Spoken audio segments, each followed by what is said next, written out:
Hello everybody! Kay paniud to naman sa may prepare tag sudan paniud to. So naatay no dire usa ka kilo siguro po ni kay daghan-daghan man ato kining hinluan. So unahan nato pagtanggal ang iyang baba kay naatanan ang hugaw dira sa baba. So imuro ng pislito na mong gawas.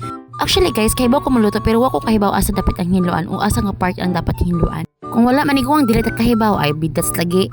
So kana pa nga part ako nahiluan no ang pagtanggal sa iyang baba ug pagkuha sa iyang backbone. Then so enjoy pa ko ning tapita pero di ay ang paghinlo wala na kadima o mao na change my mind dawin ko.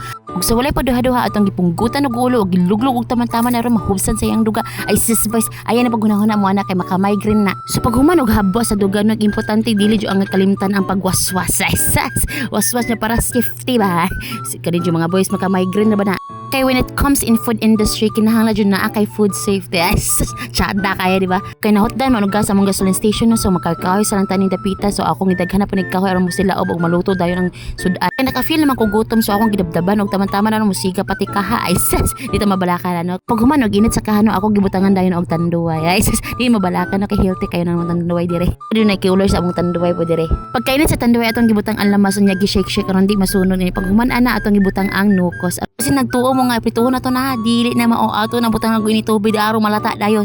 Di man siguro padahalata nga dinalian ni pagamaa kay napaka-estudyante kwaon. Importante nga maluto og lasado ang sudan ay fights tanaw. So ato sa mikos-mikos ni kari no para lasado jud siya then padili abon og ginagmay ginagmay na yung datian perting kusuga mura naman nga campfire. Mo nang pagkumana na ako na nang gibalhin sa bowl. Mangkok di ay unsa ba jud kalibog ko. So ato na nang gibalhin. That's all for today's video. Okay, bye.